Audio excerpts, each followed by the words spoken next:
All right, welcome, guys. This is DB talking now. DB talking birds. DB talking Philadelphia Eagles. Big play Slay. Welcome to the house, my man. Happy Thursday, guy. So I just wanted to jump on here with you guys a little bit early today. We're still gonna be doing the live with Patrick J later today. Um, but I wanted to talk about a few things. First and foremost, obviously there's this press conference with Howie Roseman and Nick Sirianni that went on this morning. And I thought that was a little interesting, man. I got to be honest with you. Howie Roseman, to start off this press conference, looked really scared, like really skittish. So I just wanted to give my 2 cents on that. I think Jeffrey Lurie pissed in his Cheerios. It seems like this guy is tiptoeing. Seems like he's walking on eggshells. And I kind of I had that oh shit moment while I was watching this press conference because I was like, man, he is really under the wire. But I will say this. About this press conference. The more and more I hear from Nick Sirianni and the way that he speaks, and I think that this was there's a little bit more backlash again, towards Nick Sirianni regarding these press conferences. I don't know why, because there's Zoom calls, guys.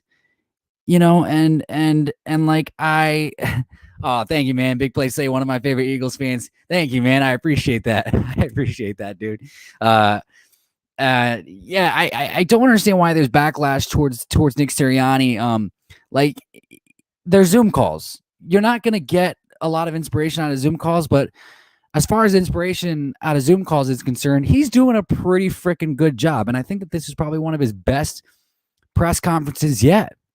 To be completely honest with you, he seemed a bit calmer, and he seemed a bit more subdued. But when he needed to answer, it was like boom, boom, boom, boom, boom. It's like delivering fireballs at the right moment whenever I see Nick Sirianni speak. And so, and I want to touch on this too. It's like when he was talking about the different schemes, and he continued to elaborate. And for some reason, some of the media members just do not get it into their heads because they continue to ask the same question in different ways over and over again. Like it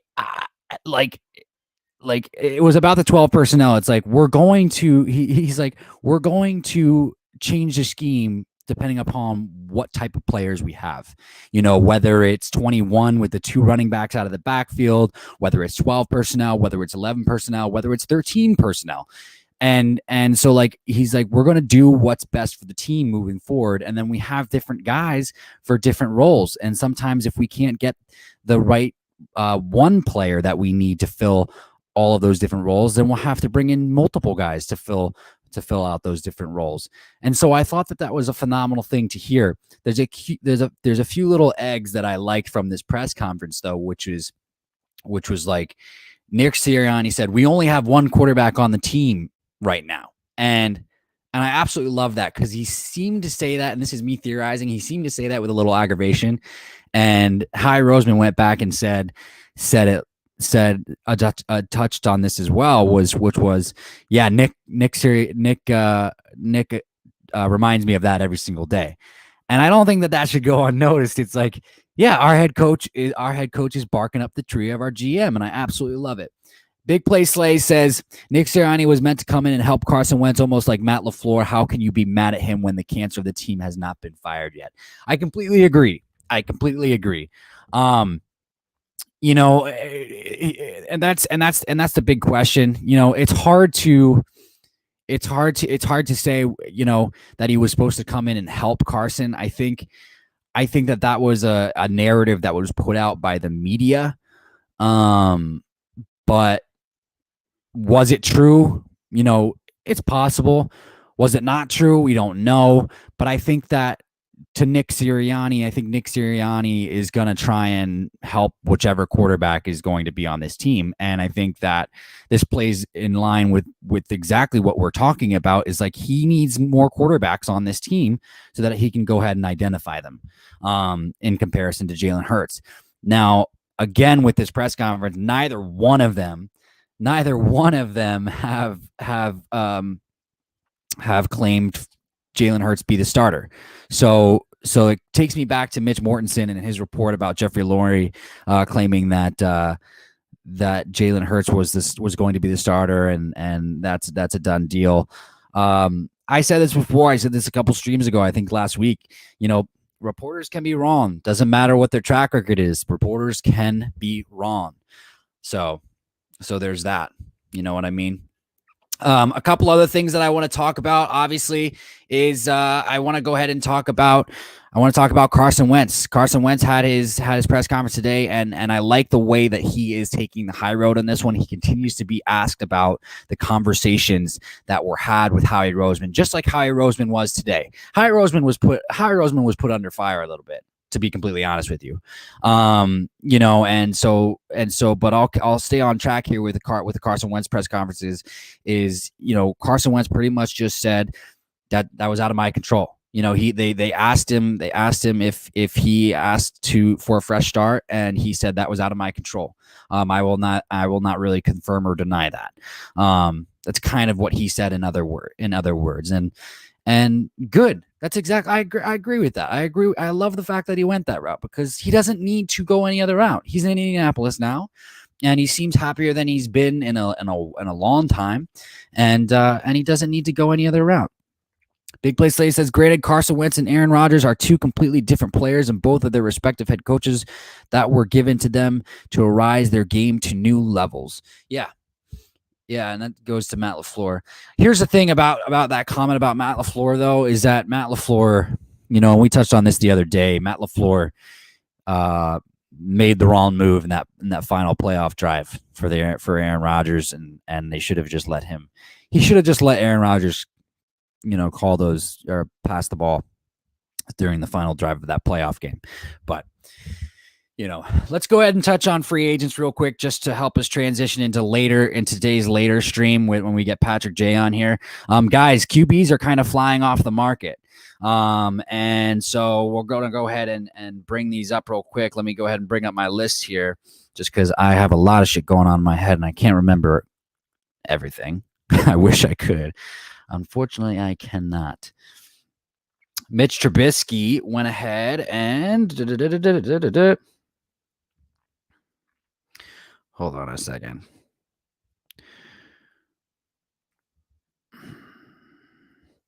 Bills signed quarterback Mitch Trubisky. So Mitch Trubisky is off the market. Obviously, we talked about Mitch Trubisky yesterday because Patrick asked the question, what do you guys see as a possible landing spot with all these with guys like Tyrod Taylor and Jacoby Brissett off the board for the Philadelphia Eagles?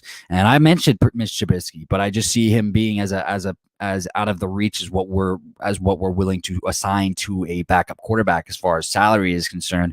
And now that he's on the Bills, it doesn't really fucking matter. So there's that.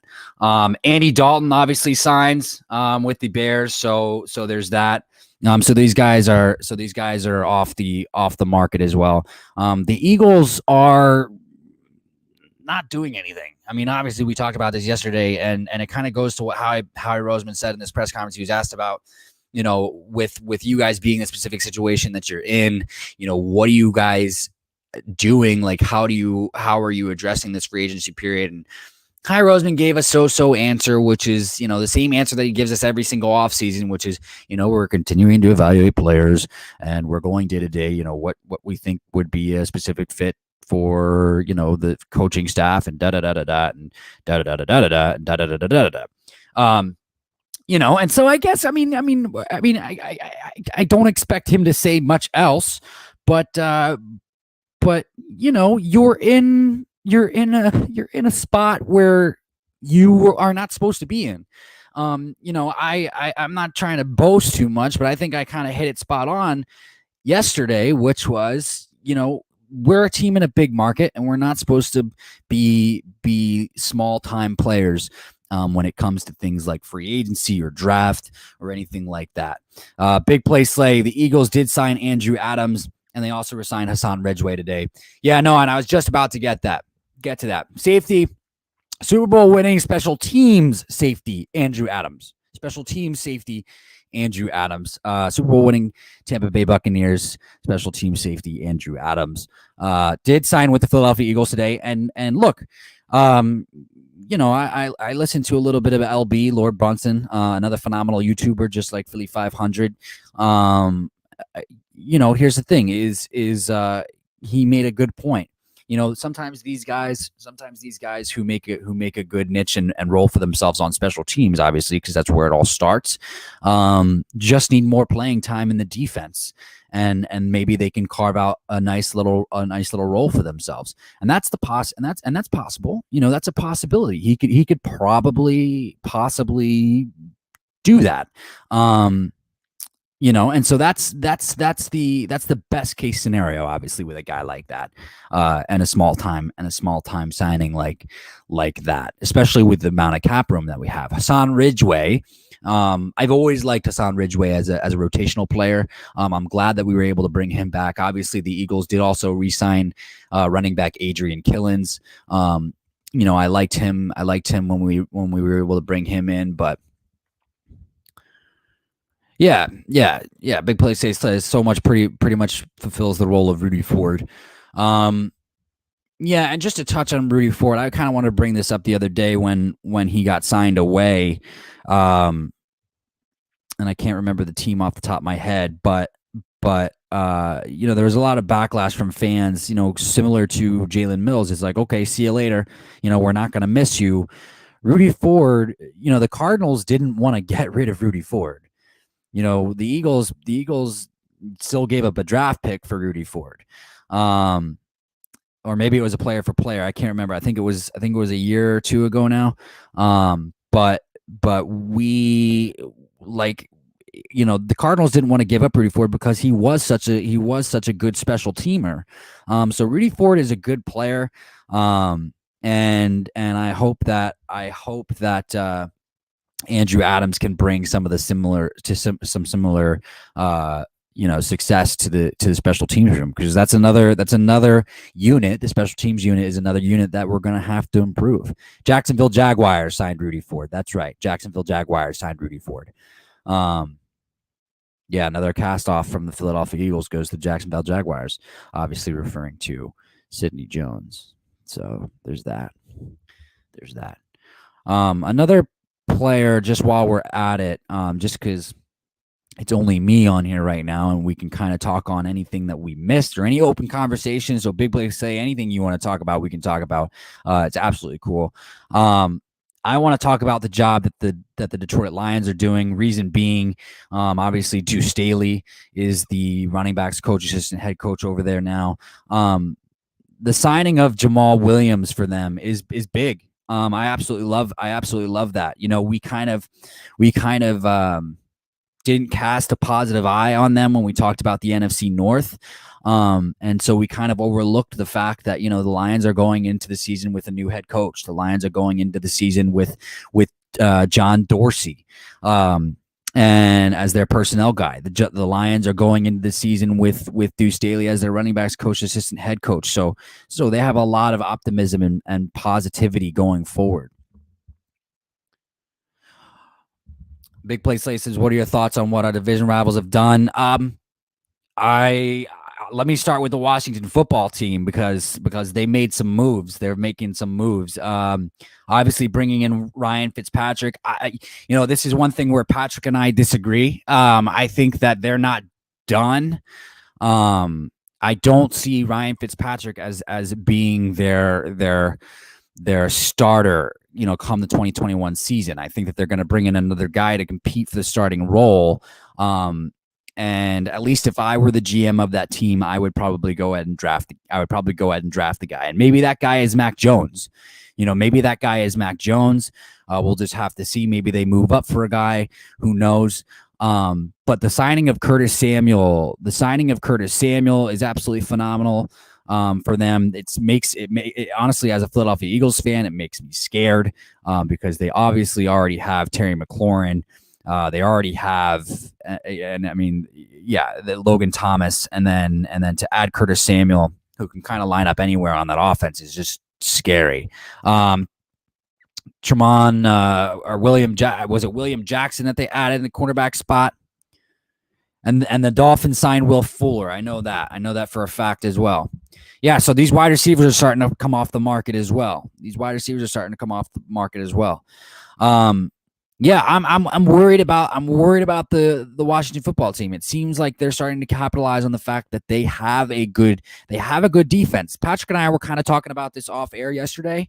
With Curtis Samuel added to that weaponry that they have on offense, and that defense looking promising for years to come. The only thing that they're really missing, Slay, is a quarterback who can give you a little bit more than what they've gotten out of their quarterback situation. If they can get a quarterback who can do a little bit more than what Alex Smith was giving them, certainly what Dwayne Haskins was giving them, and certainly what Ryan Fitzpatrick will give them, whatever that is going to be. I mean, I know there's Fitzmagic, but like it's inconsistent, in my opinion. Then they can be dangerous. They can be really, really dangerous. So there's that. The Cowboys have been kind of quiet. So I'll say that, but I think that getting Dak Prescott back was honestly their biggest need. And Patrick and Jay and I talked about this a little bit, is like, they can kind of address their needs in the draft and be okay. They have to shore up the secondary a little bit more. They can add pieces to that linebacker core. Bringing Dan Quinn in to manage that defense is going to be absolutely beneficial for them, in my opinion. And that's not to take anything away from Wade Phillips. AJ Styles, welcome to the stream, my man. Happy Thursday, dude. Deshaun Watson, the Philadelphia Eagles. We'll just have to see. I know that Jason Lockenfor from CBS Sports did report that, but there's some holes in that story. There's some holes in that story, brother. Mainly Deshaun Watson and Jalen Hurts working out together with the same quarterback coach. I just don't see Deshaun wanting to ruffle his feathers, but there is a possibility. Howie Roseman and Nick Sirianni have not committed to Jalen yet, so there's possibility there. And Slay says Ryan Fitzpatrick is very streaky as long as gives them the energetic feel for the offense, and he excels in being consistent. They'll be a scary team next year. Yeah, I expect them to be a scary team next year. I think what they need, I think as long as they can get some game manager. Here's the thing. As long as the defense stays intact, for them, and obviously adding Curtis Samuel is going to be huge for them. Like I said, he can line up anywhere. Logan Thomas at tight end, and Terry McLaurin is always something to worry about. They just got to get somebody consistent at the quarterback spot, and it can be somebody like somebody similar to healthy Alex Smith, but obviously not Alex Smith. Ryan Fitzpatrick is not that. Ryan Fitzpatrick is not Alex Smith. Ryan Fitzpatrick, like you said, big play Slay, he is streaky. Similar to Nick Foles, but I think if they were to get a young guy that they can groom in there, it would be, and I hate to say this, I think it would be beneficial for them if they can hit on a quarterback in this draft. So that's the thing. But I think they're going to be scary regardless. And I think the Cowboys are good as long as they can find a way to manage the defense. They gotta focus on defense, and so I think those are two scary teams. I think the NFC East is going to be a lot better. NFC East is going to be a lot better, especially the Washington football team. They're going to continue to get better. Dallas is going to get better, and the Giants. I have question marks surrounding the Giants. That's about it. How well is Saquon going to do? Are they gonna sign Kenny Golladay? We'll just have to see. But and what will that do? What will Kenny Golladay do for the development of Daniel Jones? Is the thing. Best case scenario, it increases his numbers. Let's say by 5 touchdowns. You know what I mean? And it, let's just call it what it is. Let's say adding Kenny Golladay to the Giants offense increases their points per game, from what, I don't know. I don't even know what their points per game was. But let's say they can start scoring like at least 24 points a game with Kenny Golladay added. Does that help them? And then if Saquon comes back healthy, that obviously adds at least like 1 to 2 points per game to your point per average. I would think. This is me just shooting darts in the air, but who knows, guys. And then honestly, this is my take on the Philadelphia Eagles, and I was thinking a lot about this while I was watching this press conference between Nick Sirianni and Howie Roseman. It was such an odd press conference. I had so many thoughts going on around this press conference. One, I'm used to seeing Howie wear a suit. One. Secondly, like, they were both wearing sweaters. They both looked like they just woke up. It almost the theorizer in me, was like, I wonder if Jeffrey Lurie just like called them up and be like, you guys are going now. And everything, Howie Roseman was questioned about everything. He was questioned about pretty much everything that we've been, throwing fireballs at him for, and it was, the dysfunction and things like that, and Jeffrey Lurie, his involvement, and there was the Jalen Hurts thing where he said he was displeased about being the starter and things like that, and how he was caught off guard about that one.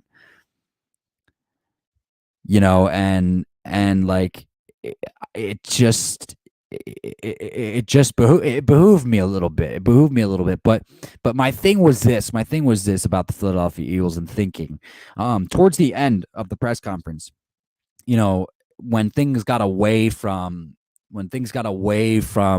kind of a vibe of Jeffrey Lurie, and it became more of like Nick Sirianni and Howie Roseman kind of non-verbally communicating via Zoom with the Philadelphia media, it seemed like things started to go a bit smoother. And I got to be honest with you. You guys know how negatively I feel about Howie Roseman, but it seemed like they communicated fine. It seems like everything else regarding Jeffrey Lurie seems a little bit on edge. So I started to think about the Philadelphia Eagles, and I was like, man, guys, we had a shitty season. But we're not supposed to have shitty seasons. We're this team in a big market. We're like the monster that's boiling. We're like the monster that's boiling underneath the water. We're the ones that are supposed to cause the earthquake. If we get down in the dumps, we're supposed to cause the earthquake, and then we just kind of come up as the big behemoth and just kind of dominate. We're that quiet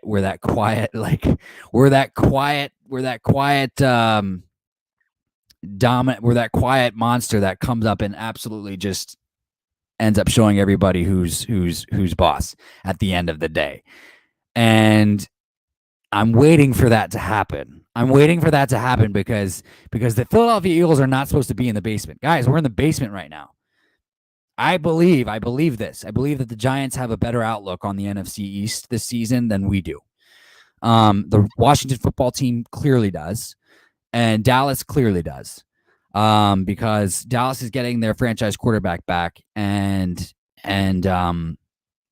we don't have one. I cannot say that Jalen Hurts is the franchise quarterback yet. It just wouldn't make sense. And I think that it's fair to say that Dallas is the only one that has a franchise quarterback in this division. Daniel Jones, I don't think, has cemented his status with that yet. So I think Dallas is in the best position as far as a franchise outlook is concerned right now.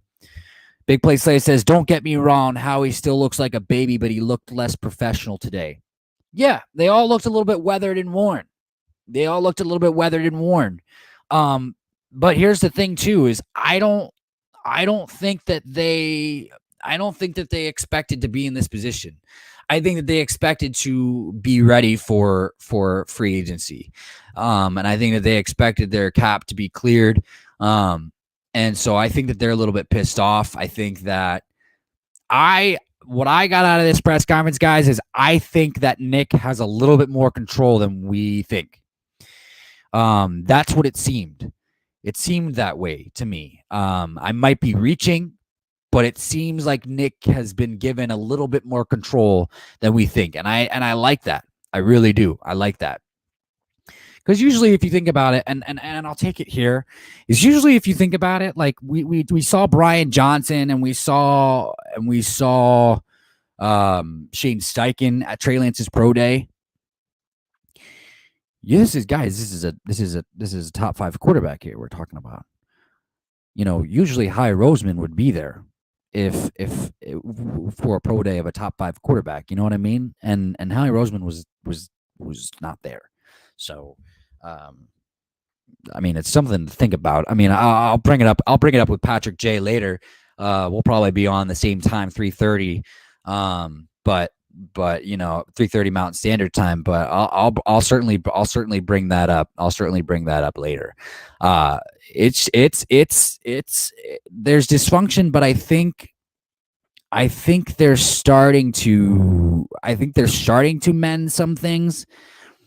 But there is something out. There is something boiling. And I can't quite put my finger on the pulse of what it is. I can't. I think Howie was probably behind closed doors instructed to play nice. Howie's probably getting heat. He's probably getting heat. And he was asked about the heat that he's got. And I think it was the first question that of this press conference was, do you think it's fair? And he answered it correctly. Like, no, I don't think it's fair is not the right word to be in question. It comes with a job. And yeah, it comes with a job. It comes with a job, dude. But you have to admit your mistakes. And to be fair to Howie, regardless.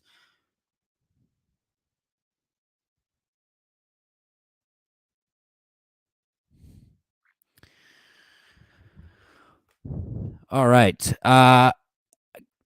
Welcome, man. In your opinion, please like and subscribe. In your opinion, which is your best football player in the world? My best football player in the world. Ooh, that's a good question.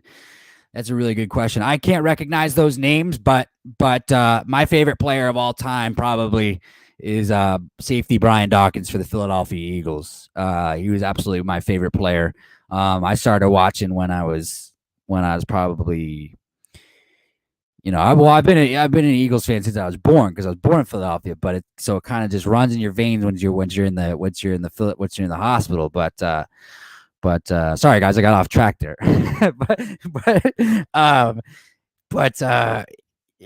Yeah, he was my favorite player to watch growing up.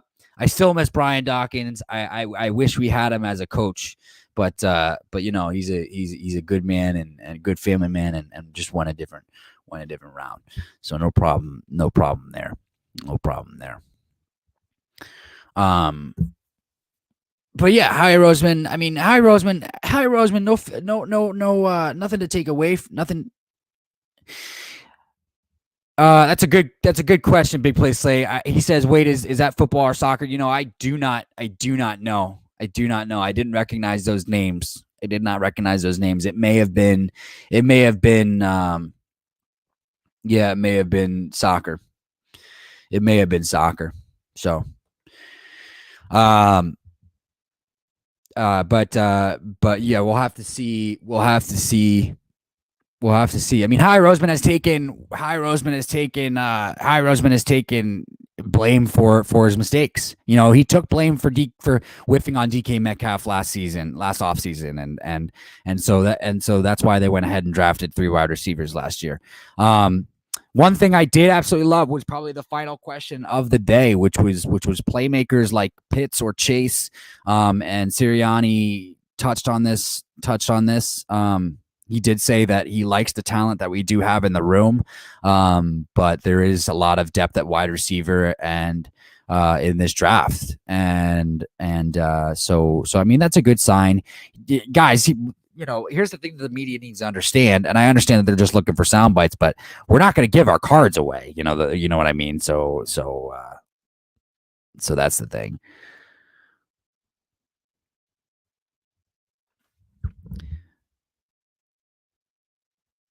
So big play say I'm talking American football. That person was talking. That person was talking about. I think he was talking about soccer.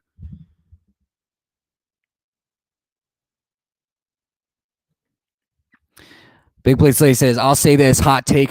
Brian Dawkins is the greatest safety of all time hitting intangibles. Yeah. Yeah. He was my favorite, man. He was my favorite. Like I remember having like in-depth conversations about Brian Dawkins and Troy Polamalu and Ed Reed. And I think that during that time, like those would be the top three safeties. Ed obviously was like great at coverage. Troy came into the league a little bit later, but like he was great at everything. He was a little bit more acrobatic and stuff like that. But so was B-Doc. You know what I mean? Like B-Doc was absolutely phenomenal, and it was hard to take away. It was hard to keep him out of the conversation of everything. And so I stated him as the best safety in the league because I had bias in there, and he was my favorite to watch, and he was just my favorite player growing up. Absolutely. And so like I still have some memorabilia of B-Doc, and I absolutely love it. But AJ Styles says Joe Flacco, Philadelphia Eagles.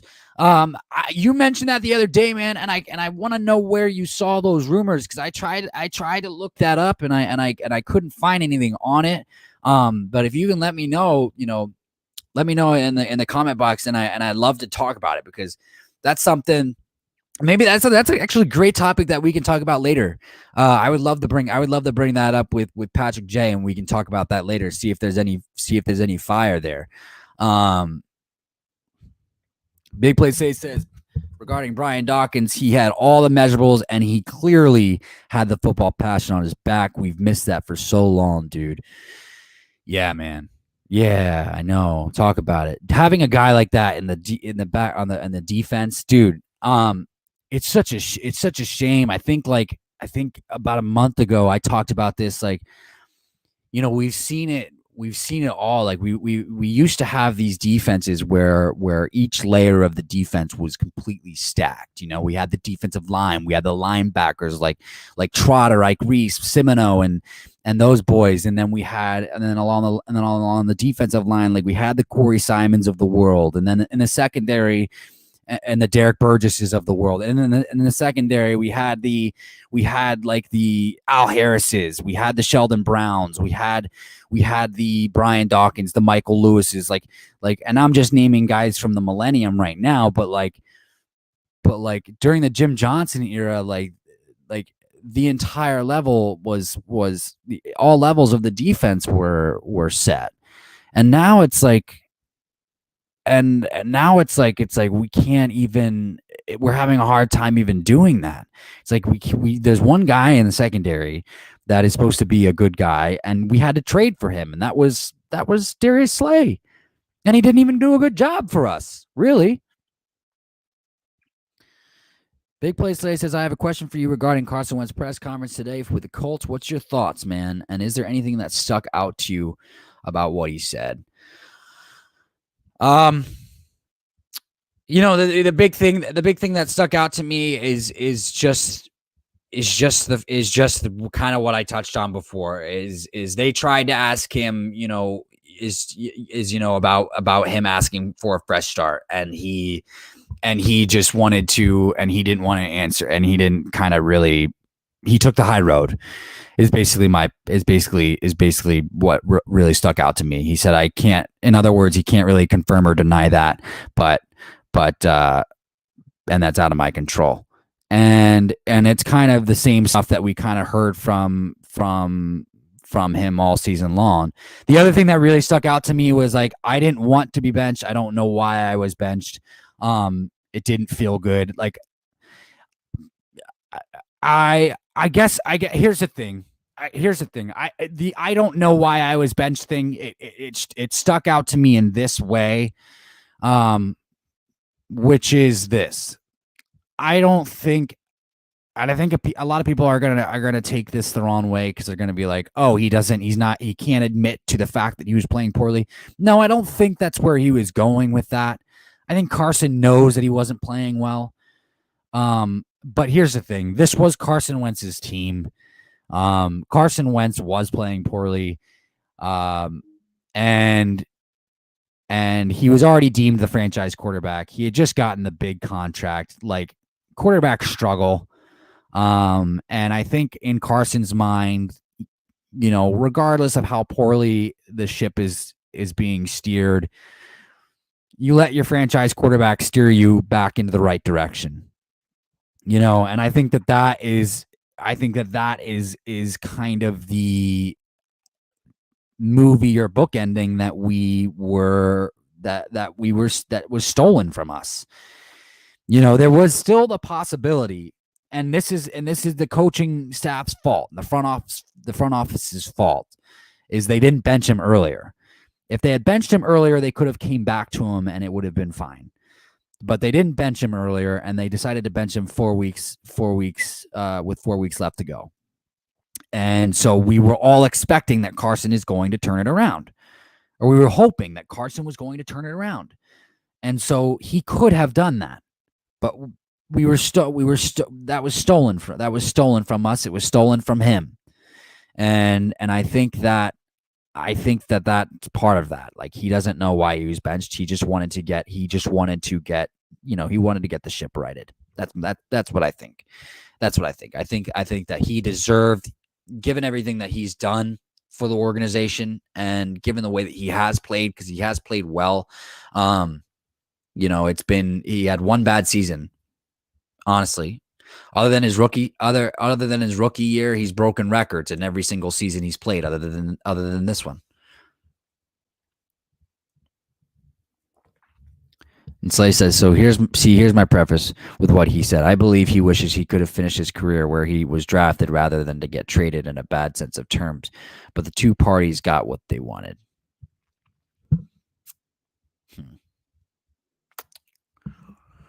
Yeah. Yeah. Yeah,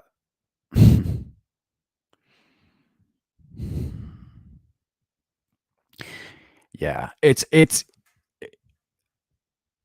hard to know, honestly. I mean, it's hard to know who's telling the truth. It's hard to know who's telling the truth. Because I do believe Carson when he says if he feels that they didn't want him, then he's probably telling the truth. I mean, we shouldn't have drafted Jalen Hurts.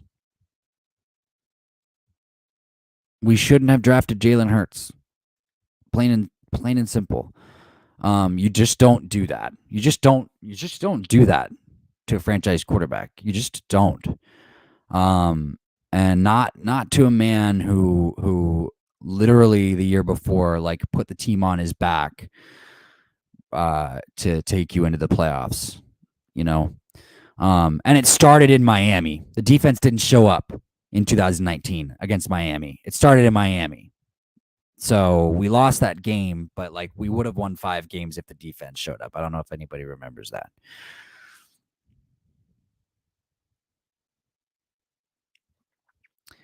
Yeah, no, I'm still soaking. King, welcome to the channel, my man. Happy Thursday, dude.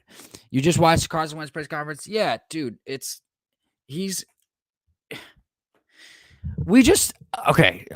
All right. I so desperately just want to be in denial and move on, you guys. But let me. Fine. You've convinced me. We'll go here. Yeah, it sucks. The Philadelphia Eagles. Philadelphia Eagles probably just made the biggest mistake that they've made in a very, very long time. I'll go back. We can go back here. Yeah, well, let's revisit this little piece of Candyland. They are going to be doomed. Carson Wentz was the franchise quarterback that we have been searching for a very long time. This guy was going to be better than Donovan. This guy, like this was the guy. Carson Wentz was the guy. And when I talk about Howie Roseman and his inability to nurture franchise quarterbacks, this is a part of it. This is exactly a part of it. He didn't know how to handle it. And this is the issue. And so we are so this is where we're at. And this is Carson is going to blow it up in Indy, and he's going to make us regret every single decision. That he's going to make us regret this decision every doggone step of the way. And going back to the press conference, Howie Roseman even said it, like, we didn't foresee Carson Wentz being a part of not being a part of this team in 2021. He actually said it towards the end of the press conference. They got themselves into trouble. Howie Roseman fucked himself because he's an idiot. Carson, this is so, I'm sulking too, man. I'm sulking too. Big Play Slay says, I'm not going to be mad that he got traded. I'm not sulking anymore. The two parties got what they wanted, and I'm happy about that. I'm not going to be happy in 5 years. Wentz is going to be great. You know what's interesting is I'll go back to what Jim Irsay said, which is something along the lines of, like, is Wentz really available? Is this some organizational trap?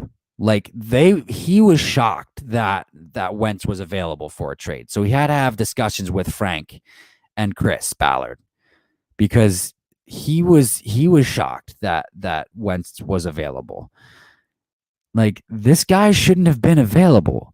Like the Philadelphia Eagles fans who wanted to, berate Carson Wentz for his bad play.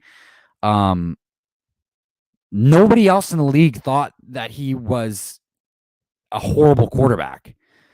I mean, yeah, he played poorly, but they didn't think it was going to continue. There was no GM in the league that thought it was so bad. Like, GMs still thought Carson was going to be fixed by the following season. You know what I mean? It's just that they had other plans in mind. Teams understand that the Eagles got away from what works for their offense. And Kurt Warner touched on this too. And and it put a hindrance. It put a hindrance on Carson Wentz's ability to play to top-notch ability, to his top-notch level. And unfortunately that took away from us. But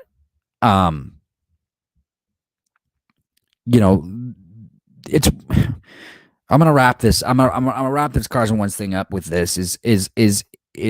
Look, this is what it means to be a Philadelphia Eagles fan. We've been through drama before. We've been through tragic times like this before. Unfortunately, I didn't think it could get this tragic, but it has. And it's just part of the. It's just a part of the one of many obstacles that we're just going to have to go through as part of being fans of this doggone franchise, man. So, yeah, they told him to gain weight and ultimately ruined his career. Yeah, I know that's Philly 500 loves to talk about that. Yeah, they did. And I was thinking about this the other day is I wondered if they, because I know that he likes to talk about, they told him to gain weight and not scramble so much. And we saw Carson Wentz scramble a lot more than this season than a lot more than we have in a while. And I wonder if he was doing it out of spite. Because they told him to. But I also don't think like Philly 500 thinks that he just sat back and ate a bunch of donuts. I think he looked a lot more muscular. Honestly, he was a lot stronger. But he was slower. That is a fact. It's so dumb. It's so dumb how Jeffrey doesn't want to fire that scrub ass Howie Roseman after everything that just happened.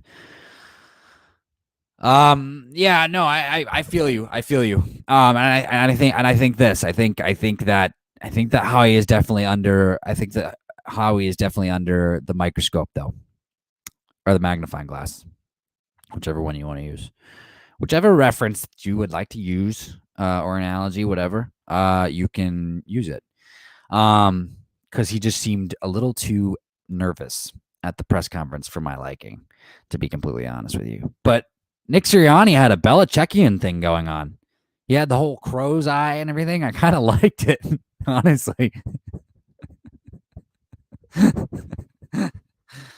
Let's go ahead and move on, guys, because, look, Carson's not a part of the team anymore, and we're just going to have to get over that.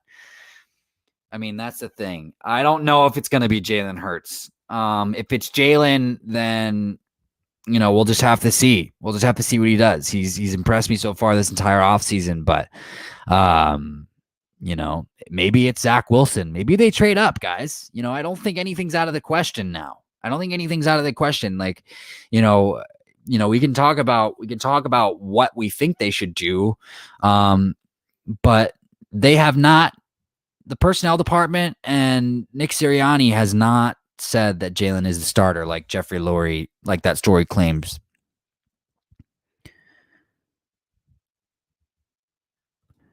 Could you blame Howie Roseman, the owner of the team, is getting his feet in the dirt and trying to do way too much?